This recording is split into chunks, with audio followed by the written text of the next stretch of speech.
You will never win fame and fortune unless you invent big ideas. It takes a big idea to attract the attention of consumers and get them to buy your product. Unless your advertising contains a big idea, it will pass like a ship in the night. About 20 years ago, people started catching on to the trend in globalization called outsourcing. Outsourcing involves taking some business or some facet of your business and moving it to some place where people can do it cheaper or better or faster or more efficiently than you. In the wake of this trend that many multinational companies were following, there were a number of info products made related to outsourcing certain facets of your life to other people so that you can enjoy more of your time or create more efficiently or grow a business or make more money, what have you. And a number of these reports hit the idea on the nose. They offered information about outsourcing and they delivered information about how to effectively outsource some of your work. None of these products were big blockbusters. Outsourcing takes time, outsourcing is expensive, outsourcing takes a lot of work up front before it has any sort of payoff for people. It wasn't until a man named Tim Ferriss came out with a book called The 4-Hour Work Week that outsourcing for small businesses and individuals really took off. What both of these examples illustrate is something called the big idea. And everybody talks about the big idea when it comes to marketing or copy or direct response. But not very many people understand it. And also, a lot of people think that it simply stops at articulating a very clear, emotionally resonant benefit. There are actually many facets to the big idea, all of which can be exploited or foregrounded for prospects that lead to an enticing sales proposition. So I think it's important to start here because anybody learning to write copy needs to understand the distinction between a marketing gimmick or nudge marketing, an idea-driven sales package or message, and what we want to focus on, what we want to try to develop and cultivate, which are big idea sales packages. Now, when I'm talking about gimmicks or nudge marketing, I'm talking about the kinds of marketers who are trying to extract a 0.25% conversion boost from moving a button a little bit closer to the top, or changing the color of the font, or moving from a sans serif to serif font in their sales copy. The general notion of these marketers is that by making all these small changes very rapidly and split testing them against each other over and over and over again, you can, through iteration, have a massive impact on conversions, either getting people to input an email address or making a sale. So a split test is just sending half of your traffic to one landing page or sales page or squeeze page, and sending the other half to some other landing squeeze or sales page and seeing which one wins. And ideally, you only want to change one variable on the landing page so you can see what clearly delivers a winner. Now, all these little nudges and changes do add up, and they are certainly worth testing.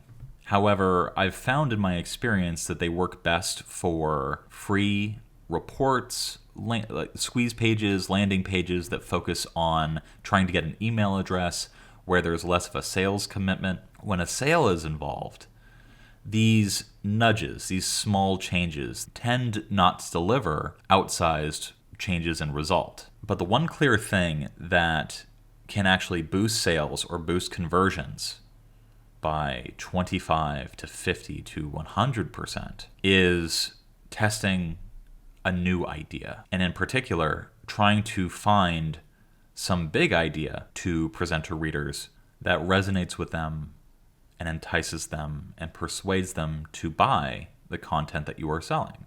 So in this video, I specifically want to talk about what ideas are in a marketing context, what big ideas are in a marketing context, and show you examples of what the big idea actually is, and give you some ideas and tips for cultivating and developing your own big ideas. So let's do some movie magic really quick. Oh, hey, welcome to my weird basement. So I don't want to over dramatize the importance of the big idea.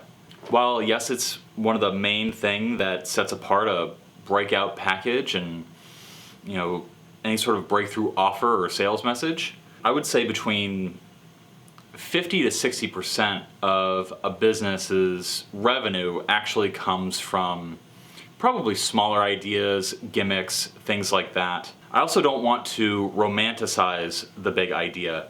You know, you see all these marketers who talk about, oh, the big idea is the one thing that you need to be successful as a copywriter. And really, you can go your entire career and make a lot of money saying you know what a big idea is without ever actually having one.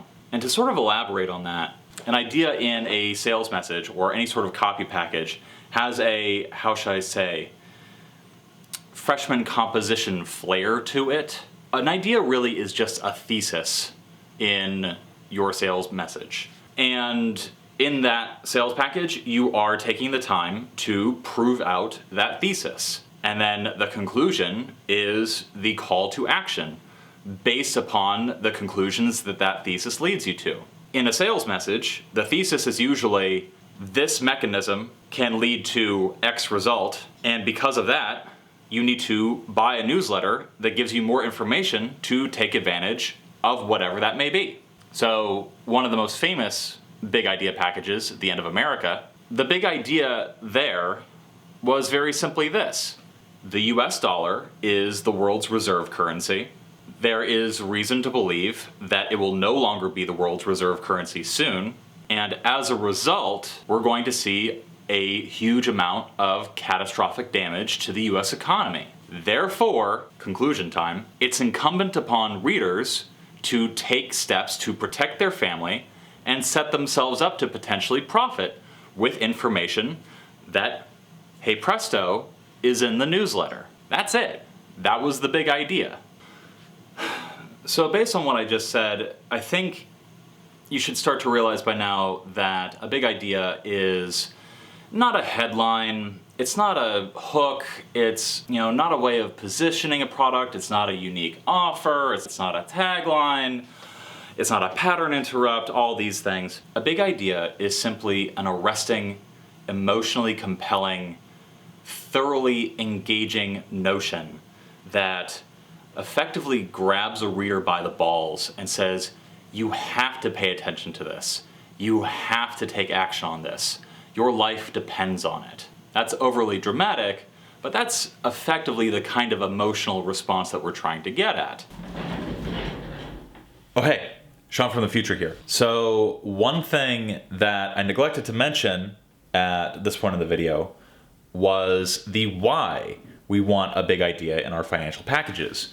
Why can't we just sell stuff like the New Yorker or like charcoal toothpaste companies? The reason why financial so often relies upon big idea packages, especially on the front end, especially when it comes to building an audience, is because nobody wakes up in the morning saying, man, I really need a financial newsletter right now. Other products that have that baked in demand for them, you can simply say, hey, Lamborghinis, buy one, get one free. That's not a big idea, but you know for sure a lot of people are going to accept that promotion and take you up on that offer. And that's why when we sit down to write financial packages and copy, we're always looking for those interesting and compelling hooks and interesting and compelling ideas, because you don't really have that sort of baked in intrinsic demand equivalent for the kinds of products that we produce. Anyway, back to Sean in the gym. Big ideas have an emotional component. They have an intellectual component. In addition to tapping into the feelings of a reader, a big idea also resonates with what a reader knows and what a reader understands about the world. A big idea taps into a reader's notions about the world and the way the world works. And at the same time, a big idea has intrinsic within it the ability to fulfill the desires of that prospect as well. But keep in mind what I just said about tapping into the reader's desires and notion, and also feeding off of the knowledge that they presently have about the world. One thing to keep in mind about ideas in sales packages, and big ideas in particular, is the fact that a big idea is going to be more emotionally compelling than actually correct. And in fact, the copywriters who tend to fail and wash out of this business are the people who are too logical, are too, on the nose, who can't think with the sort of lateral logic or come at ideas from a slant such that they can be reinterpreted and reimagined as something huge and emotionally arresting and captivating and compelling. So a big idea has an aha or epiphanic component to it as well. And for that reason, your big ideas should be easy to explain and easy to articulate. There's a sort of immediacy that goes along with the articulation of big ideas. And it's the articulation of big ideas that I think is almost as important as having good ideas themselves. If an idea is simply an arguable sales thesis, a big idea is the emotionally compelling articulation of that thesis that connects it with some larger notions about the world or society or what have you. The key thing here too is that a big idea also needs to be believable. Not only does a person need to get it immediately, you also need to be able to prove it. Like, you can't just come out in a sales package and say, Hillary Clinton is going to murder your children. Here's the one knife that can protect you. That's not a big idea, for one. And two, it's pandering. And three, aside from a few kooks, you're not going to be able to prove it to anybody. And so because of that necessity for proof, big ideas also typically have some sort of compelling or interesting story or mechanism attached to them. Think about End of America again. End of America is all about the US dollar losing its status as the world's reserve currency. There's proof in terms of historical examples of what can happen to a country once it is no longer the world's reserve currency. And then when that package was written, there were plenty of macroeconomic factors that made the US dollar losing its reserve currency seem almost inevitable. And so all the package did was spell out all the reasons that seemed to prove that that prediction was true. And because it was so well articulated, and because its proof was always connected in a way that was compelling to a reader, that package is by far one of the most successful financial sales packages of all time. And again, keep in mind, that's a sales package about the macroeconomics of monetary policy, not sexy topics. But it's the articulation of those unsexy topics that made it a compelling big idea promo. And I think the last thing to keep in mind with a big idea package is that it leads readers to an inevitable conclusion. Because we're talking about a sales context, that inevitable conclusion is always, I need X product in order to accomplish whatever the big idea or the mechanism or the story was promising. So to put it very simply, a big idea is a new, timely, impactful, unique way of articulating an existing thesis or reason why somebody should buy something. A big idea is something that has been sitting in the prospect's unconscious for an extended period of time and which has now been given words for the articulation thereof. And for that reason, when it comes to researching and trying to write a big idea sales package, it really does come down to trying to understand what's on top of the reader's mind. And that involves a lot of demographic research. It involves talking to people. It involves understanding things, watching news sources that you're not normally used to watching, absorbing information and content from sources that you might disagree with. All of this is designed to give you the sort of unconscious toolkit necessary to tap into what's in the unconscious mind of the prospect already. Because it's your job as a copywriter to give that nebulous, unconscious notion words, and then to use those words to persuade a prospect into actually going the next step of purchasing and establishing a relationship with you, with the business, and with the product. So let's go back upstairs and I will show you a few examples of what are ordinary ideas and how they have been turned into extraordinary big ideas. So let's talk about some of these ordinary ideas, these what are effectively investment theses, and look at how copywriters transformed these ordinary ideas into extraordinary big ideas that led to a huge number of sales. So this first one is one I already discussed. The US seems like it could lose its status as the global reserve currency, and this could be bad. The copywriter transformed that into, this is the end of America. Now, an interesting thing to note about the end of America sales package is the simple fact that the words, this is the end of America or the end of America, don't actually appear anywhere in the copy itself. It's not in the headline, it's not in the title. That's the name that everybody knows, but it's never actually, if I recall correctly, uttered throughout the entire promo. And so that's something to keep in mind too, that the big idea of a package isn't necessarily the headline, it isn't necessarily going to be foregrounded, but it's the thing that sits right behind all the claims, all the proof. It's the main thing that the sales package is building around. It's the kernel that sits at the center of all the copy in a sales letter. Here's another idea. This one is also from Stansberry and Associates. They are really good at writing big idea packages.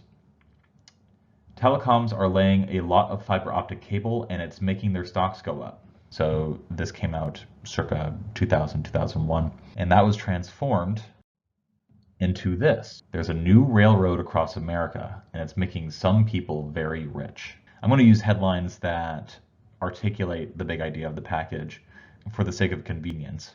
And this particular headline transforms the laying of fiber optic cable into the laying of a new railroad. It's an apt metaphor that harkens back to notions of affluence, of booms, of rugged individualism. There's a large sense in readers that the railroad era was a gilded age, and naturally some railroad barons got extraordinarily rich as a result. So now we have this nostalgia bomb that is being dropped on prospects with an intrinsic benefit.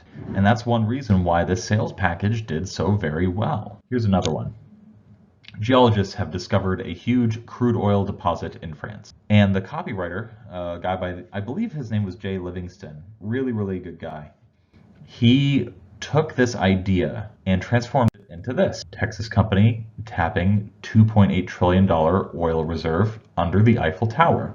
The graphic design for this headline almost makes itself. You know, you show like the Eiffel Tower and then you zoom out and show some like oil spouting out the top. So it almost makes it like a little oil derrick spraying oil all over Paris. That's the kind of thing that makes this idea so very resonant. Like, not only is it a huge dollar amount, you know, it takes a number of barrels of oil potentially in this Paris basin, dimensionalizes it into $2.8 trillion, which is an arrestingly large number, and then puts it under something familiar, something that everybody immediately recognizes. It is an aha, like, oh man, kind of moment. There's benefit baked into this. I naturally want to invest in this company. Won't you please tell me what it is? That's the big idea here. So this is actually one that me and a senior copywriter by the name of Vivaldo Albuquerque worked on. And this is his idea. I can't take credit for it. But his idea was that trading algorithms often overreact and oversell stocks, and they tend to recover in about a week after all the algorithms are done piling on and driving a stock way below what it's actually worth. And this is the idea that he came up with. And this is ultimately what became the best-selling package that I've ever written. Computer scientist discovers a 7-day stock market glitch. Okay, you know, everybody wants a leg up. Everybody wants a advantage when it comes to stock investing. And to think that there's a glitch that spans a very specific time frame is immediately arresting and attention grabbing. And it worked really, really well. There's also credibility baked into it. This is a computer scientist. There's novelty baked into it because the verb discover is extremely powerful in communicating that novelty. Here's one that I have not written yet. And so before I share this course with any, I should probably write the sales package. But the ordinary idea is that the Black-Scholes formula for valuing option prices, the math for it is effectively the same as Brownian motion, detecting how particles move in a confined space. This is an oversimplification. I'm probably getting some details wrong, but the formula uses discrete time variables, even though options move and stock prices move continuously. It's a continuous time process. Because there are these slight differences in terms of what an option price should be versus what it actually is, I came up with, here's how to legally hack Wall Street's black code. With hacking, you have that sense of subversion. You have this sense of like putting one over Wall Street and taking advantage of it. Everybody wants to be able to legally do something illicit. Black code sounds nefarious and kind of interesting. There's another famous, big idea package built around dark pools, which is another thing that any aspiring financial copywriter should study. Here's another ordinary idea. You can get paid royalties by investing in energy master limited partnerships, MLPs. So that's the ordinary idea. And I think this is the last one of these examples that I will share. But I want to draw attention to this one in particular because this guy really came at a slant for this particular idea. And I love what they ended up doing. The secret, $72,780 per month mains income stream found inside President Obama's tax returns. So again, there's a sense of discovery, of novelty there, finding something or discovering something inside of a source that most people don't realize they have access to. And that's doubly interesting and compelling when it's a politician or a celebrity or some sort of large investor or investment bank. $72,780 per month is an arrestingly large number. You see this and you instantly go, how do I get something like that? And the way that this idea ended up working is because he gets book royalties and MLPs pay out royalties on their pipelines. And so they're both reported to the IRS on the same form, on the same line. I could be incorrect about that, but I believe that's the case. And so the income is treated and taxed effectively the same. And so this headline is using that novelty, that discovery to create a sort of shell around the ordinary idea by captivating and arresting attention before leading people into what will inevitably be proof that people, ordinary folks, can take advantage of that income stream as well. So there you have it. That was what I have to say about the big idea. Now, in terms of coming up with your own big ideas, there's a lot of work, a lot of research involved, but mostly it's a process involving quite a bit of serendipity. You never really know where a piece of information or where a hook or where an idea is really going to come from. For that reason, I highly recommend reading widely, following the news, reading blogs, reading Facebook posts from folks that you wouldn't normally like or be interested in following. You can also look at industry reports or investment reports. I've definitely found that a lot of my ideas come from really weird, off-the-wall places. Like, for example, I got my idea for how to hack Wall Street's black code from this book of option pricing formulas loaded with code and math and things like that. And I really only investigated that book because I wanted to understand options a little bit better. And so another really big thing that you need to do is read a ton of past successful promotions, because not only will that give you a sense of how ordinary ideas are transformed and reconfigured into big ideas, it also will give you a sense of the ground that has been tread before. For instance, you will very quickly see that a headline that says 60% off your next purchase has been done before. Likewise, things like how to get rich with dividend stocks. That's been done before. And because there's no real novelty there, you're going to have a natural reluctance in any audience to paying attention, to being arrested, to listening to what you have to say. And so because you're studying copy, you have to really think about and study what works, what doesn't, and what ideas really thrum and resonate with the type of people that we're trying to talk to. To that end, one of the best things that you can do is talk to people in the demographic of your prospect. Like, for example, if you're trying to sell stock advice to retirees, you should probably talk to a retiree or two and really understand like what they're afraid of, what they're concerned about, what fascinates them, what interests them, what gets them to sit up in front of their chair and go, wow, that's really interesting, I'd like to know more. But also another way to get big ideas is to talk to the gurus or the people that are actually behind the product, the people who are creating the product. In our case, when it comes to financial stock newsletters, that involves talking to the gurus or people who have actually worked on Wall Street, understanding their ideas.